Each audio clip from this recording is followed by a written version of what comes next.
Как известно, в 1905 году, когда совершилась самая несчастная революция, помните, в 1904-1905 годах, отец Иоанн Кронштадтский в Большом Андреевском соборе сказал пророческую угрожающую проповедь о том, что если русский народ не убережет своего доброго и благочестивого царя, то тогда Господь попустит, что власть захватит самозванные жестокие правители, которые Россию кровью зальют, и самая Россия от нее отнимет.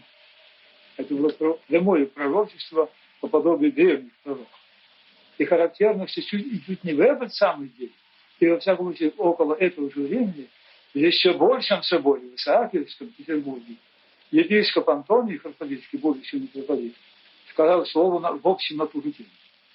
Господь, долготерпящий о наших грехах, сподобил нас дожить до преддверия Святой Четыридесятницы и еще раз услышать в храме Божьем его предсказание о своем втором пришествии. Страшный суд. О, горестное слово для сынов суетной современности. Страшный суд. Как они не любят напоминать им об этом суде. Даже те, которые согласны тебя слушать, пока ты говоришь о некоторых евангельских заповедях, лишь только услышат о страшном суде или об неизбежной для каждого смерти, сейчас же омрачают свои лица, стараются переменить разговор, а иногда и ответить тебе каким-нибудь грубым кощунством.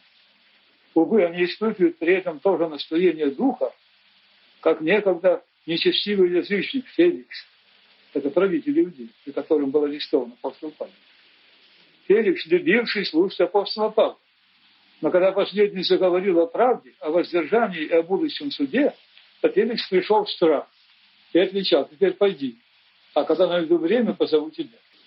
Иначе братья относились к мысли о страшном суде древних христиан. Не страшным, а вожделенным представлялся он им. Они не отворачивались с ужасом от представления суда Божия, но радостно простирали к ним руки. Когда Господь вознесся на небо, облик его исчезал из глаз святых апостолов, они никак не могли отвести своих взоров от небесных высот, пока не явились светлые ангелы, и к их радости удостоверили в том, что сей Иисус, вознесился от вас на небо, также приидет, тем же образом видите его, идущего на небо. Тогда святые апостолы же обратили к земнородным людям свое слово, и им посвятили свои труды. Но на свои силы и свое терпение почерпали в том блаженном ожидании грядущего с небес вечного судьи, каковое они завещали своим ученикам из поколения в поколение. И этим же ожиданием жили первые христиане, безропотно перенося житейскую неправду, тяготя с данной в удел людям многострастной плотью и созерцанием человеческих беззаконий.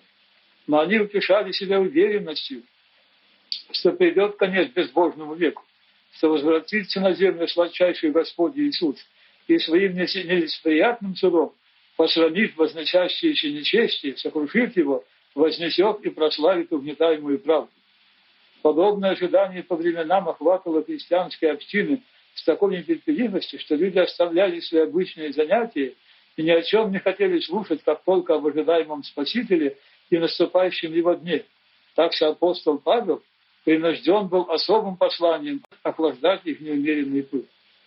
Да и та книга, в которой заключены слова начала спасения, то есть Новый Завет Господа Иисуса Христа, заканчивается мольбой апостола к Нему о скорейшем возвращении на землю до последнего суда. Апокалипсис кончается словами: «И дух, и невеста», то есть церковь, невеста Христа, «и дух, и невеста говорят: прииди». И слышащий да скажет: прииди, ей гряди, Господи Иисус. Вот что переживали древние христиане. Скажи теперь, современный христианин, почему же ты испытываешь иные чувства при мысли о втором пришествии Господнем? Почему они более подобны чувствам врага Христова Феликса, а не его блаженных апостолов и учеников? Почему ты содрогаешься, когда слышишь о том, как небеса шумом борут, будут распадаться гробы, восставать умершие по трубному звуку архангела, как море отдаст своих мертвых, и все предстанут перед Сыном Человеческим? Ведь не для тебя должно казаться все это страшным. Тебе, как христианину, сказано иное. Как в Евангелии Луки говорит Господь: когда начнет это сбываться, тогда восклонитесь и поднимите голову вашу, потому что приближается избавление ваше. Зачем же ты трепещешь? Свыше то, чему ты должен радоваться.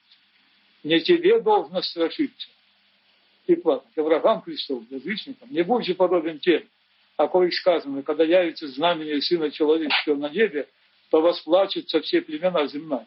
И еще сказано, вот грядет с облаками, и узрит его всякое око, и те, которые его пронзили, и возрыдают, восплачут пред ним все племена земные. Ты тоже страшишься и плачешь. Плачь же, но не о суде Божьем плачь, а о своем отступлении. И с победой Бога, что сердце твое отступило от его Евангелия, и что возлюбил ты нынешний век, век с его неправды, что ты своими делами отвратился от Христа его правды, что ты ложно носил его имя, а служил Белиару, у которого нет общения Христом. Принеси покаяние Богу, вступи в предстоящее поприще поста и молитвы, как возвращающийся в дом отца блудный сын.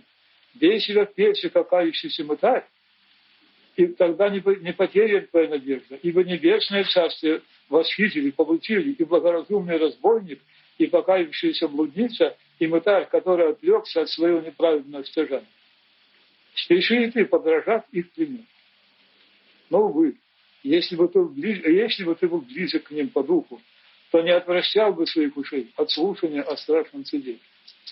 А когда слыша о нем, нахмуриваешь лицо свое, то вижу в нем непокаянное чувство, как мало доступное сынам нашего горделивого лживого века, но злобное упорство, выражающееся в попытке найти отговорку своему невниманию.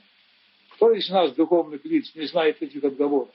Чьи уши из нас не были поражаемы ими, как ударом бича? Мы не суда грядущего боимся, так говорят теперешние люди. Мы не союзники врагов Христа, Спасителя Его учения. Но мы берем из последнего высокие заповеди о правде, о любви к меньшей братьям, а туманными предсказаниями о конце мира мы не интересуемся. И потому не любим слушать этих мрачных предвещаний, сжимающих сердце безотрадными ужасами. Зачем же вам ужасаться, если так? Вы любите правду и милосердие. Тогда страшный суд будет днем вашего торжества. Там откроется высшая правда, там упразднится разность между людьми по сословиям и по состоянию. Цари предстанут вместе с рабами, иерархи с простецами, старцы с юношами, богатые и нищие вместе. Если вы избрали милосердие к бедным знамением своей жизни, то для чего боитесь суда Божьего? Ведь только об этом и будет на нас спрашивать Господь.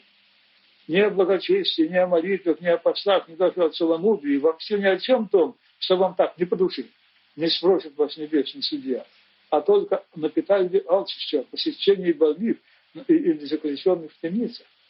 Или вы смутно чувствуете, что вам не устоять на этом допросе, что ваше правдолюбие было только личиной вашего мятежного духа, вашего внутреннего человеконенавистничества, что о любви к меньшей братье вы только говорили, а любили исключительно себя самих. И пышные слова, которым питались в тщеславии, под которыми укрывали свою себялюбивую правду. Помилуйте, мы ли не работали для общественной правды и для меньшей братьев? Мы ли не старались от введения равенства, участвуя в современном освободительном движении? Мы ли не боролись против чиновнического произвола? Так говорят представители передовых слоев общества, оправдывая себя от наших обвинений.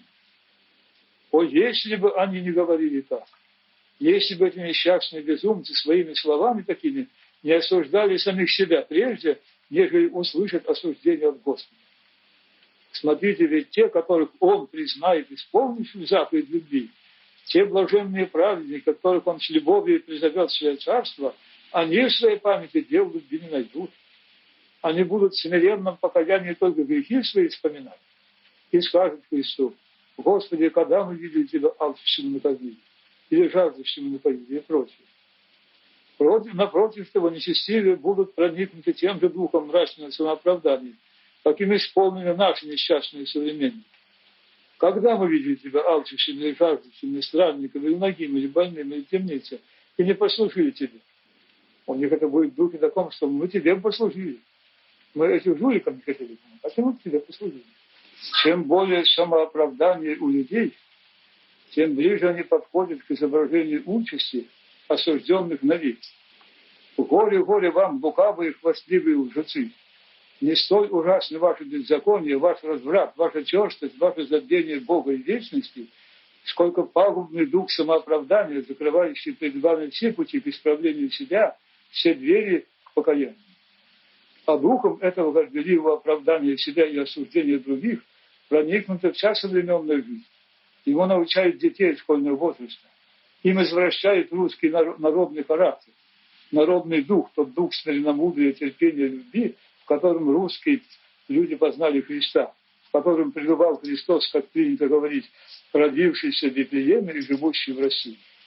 Но этот дух смиренного самоосуждения давно вытравлен из нашего общества языческим бытом, культурой еретического Запада. И оттуда их общая ненависть к слышанию о страшном Божьем суде, когда никакая ложь, самооправдывающаяся гордыня уже не поможет, но она будет изобличена, посрамлена и осуждена пред лицом всей вселенной. Но чтобы теперь явить безответными носителей этого горделивого духа, подвергнуть беспристрастной оценке предмет их ложной похвальбы, то есть их общественная деятельность, их общественное стремление. Это и дело любви.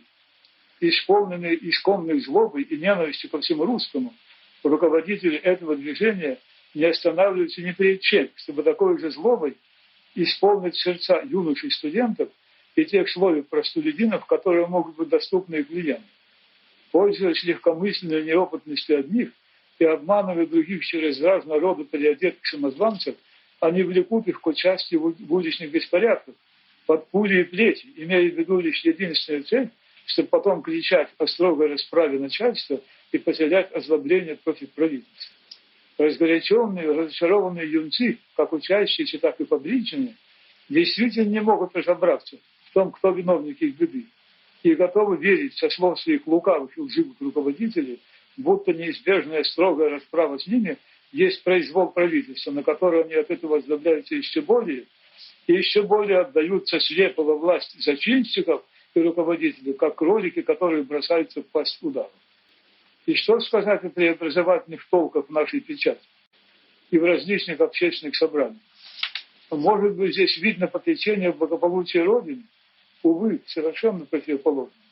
О чем клопочут они во всех своих постановлениях?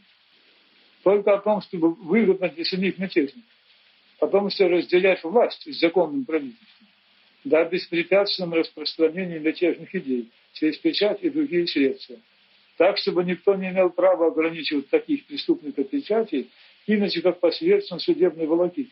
Вот все легко уразуметь под криками о свободе печати и об отмене административной высылки и административных арестов.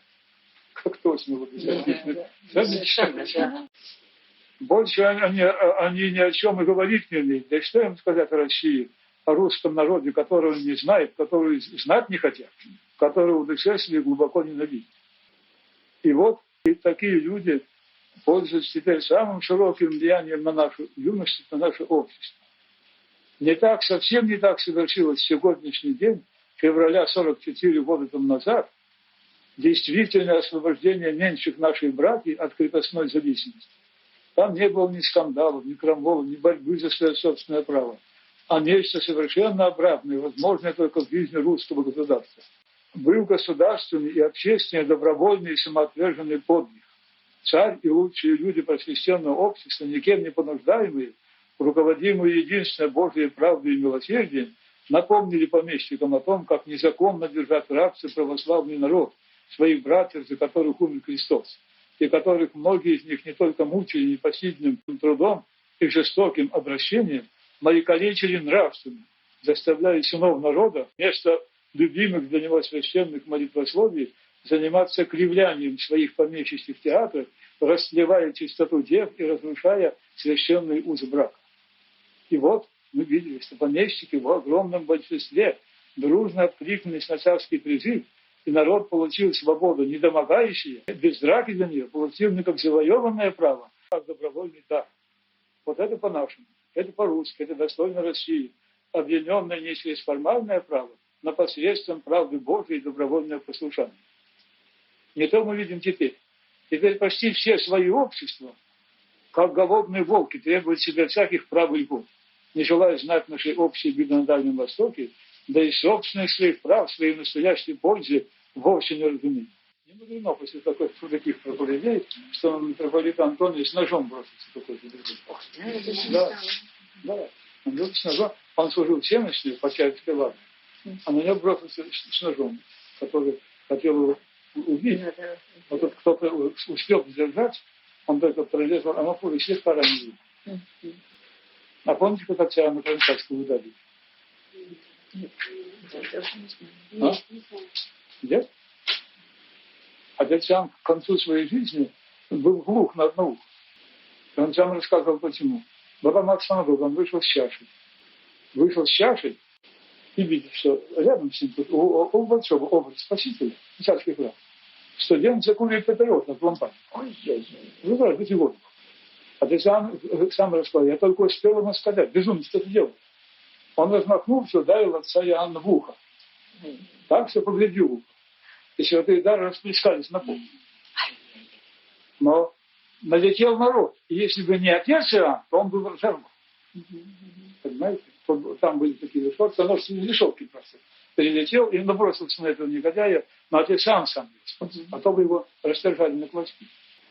Да, воистину, это общественное помрачение, это нравственная эпидемия, охватившая просвещенные слои русской жизни, достойны многих слез, если у кого-нибудь остались слезы по прошествии нынешней печальной годины.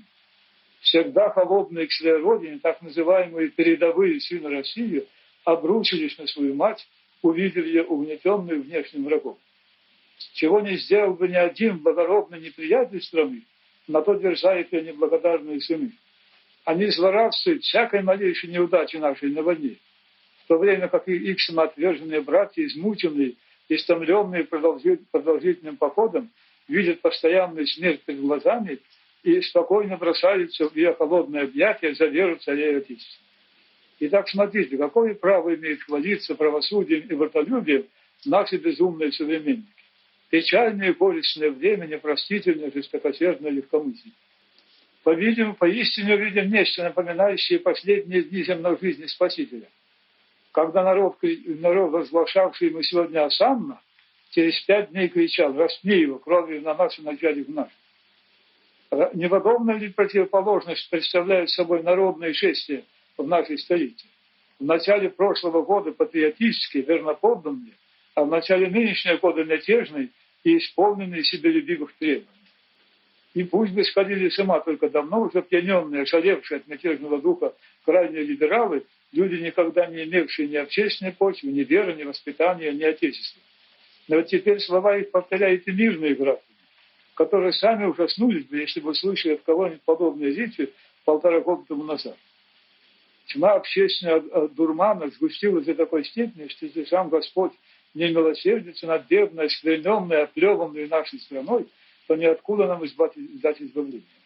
Многие старые люди, любящие свою родину и свой народ, при виде того, что совершается, молятся теперь только об одном: чтобы Господь послал им скорее смерть, чтобы не видеть нравственное растление своей отчизны. Довольно, Господи, возьми мою душу, ибо я не лучше отцов моих, как молился пророк Илья.